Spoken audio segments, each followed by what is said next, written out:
What's good, it's your boy Regis and welcome back to the channel. If you thought Dead Space only scared you of monsters, think again. Today we're uncovering hidden details, dev secrets, and Easter eggs. Literally things you likely walked past while your blood pressure was spiking. I know I did. So let's dive deeper and let's get into this. A little bit behind the scenes. So if y'all remember, I made a quick short on this, the Intensity Director. It's like a dynamic horror engine with over 1,200 unique trigger events, whether it's flickering lights, vents popping, or necromorph spawning. That's why backtracking through corridors never feels safe and it always feels different, because the game decides when and how to freak you out. Adding on to the Intensity Director, we got the Alive system, which stands for Adrenaline, Limbic System Response, Intelligent Dialogue, Vitals and Exertions, which dynamically modulates his breathing and voice lines depending on the situation. You'll hear his heartbeat panic, you hear his breathing change just as much as you're feeling it. Also adding on to this, Gunnar Wright, which is reprising his role from Dead Space 2 and 3, did 3 separate voice lines: calm, panicked, and out of breath, just to mesh in with the Alive system. The Peeling system. Now, y'all already know Dead Space is all about dismemberment. Well, the Necromorphs are now layered with flesh, muscle, and bone that peel away based on the impact type and damage, giving you gross, limb-severing feedback. It's both a combat mechanic and a horror showcase. A fully interconnected Ishimura. We're used to taking a little break on the tram, but in the remake, it's all interconnected. You do not have to take the tram at all. The Ishimura itself is physically connected, so you can backtrack across deck, which required motive to build a blueprint of the entire ship so it can fit together. On top of that, they had a pipeline during the remake. They had L0,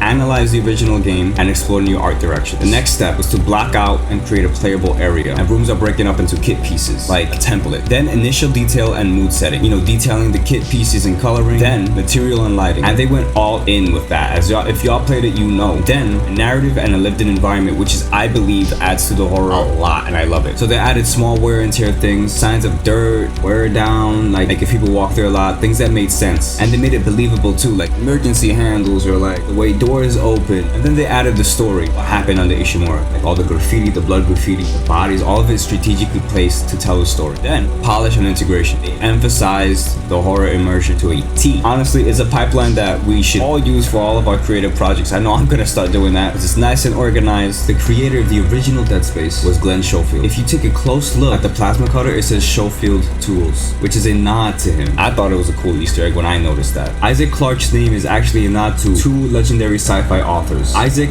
Asimov and Arthur C. Clarke, which is perfect. The game blends science fiction and horror. If y'all pay attention to the first letter of each chapter, it spells out Nicoleisdead,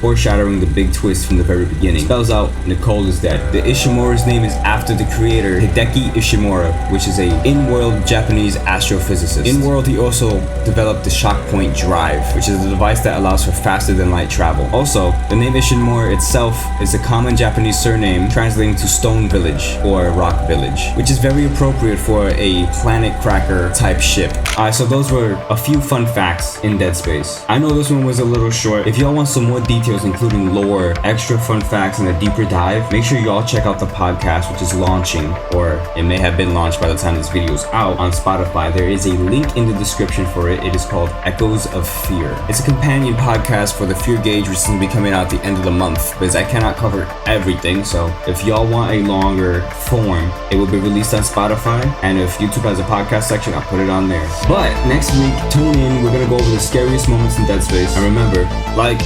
subscribe, turn the bell, leave a comment. I love y'all. God bless y'all. Have a great day.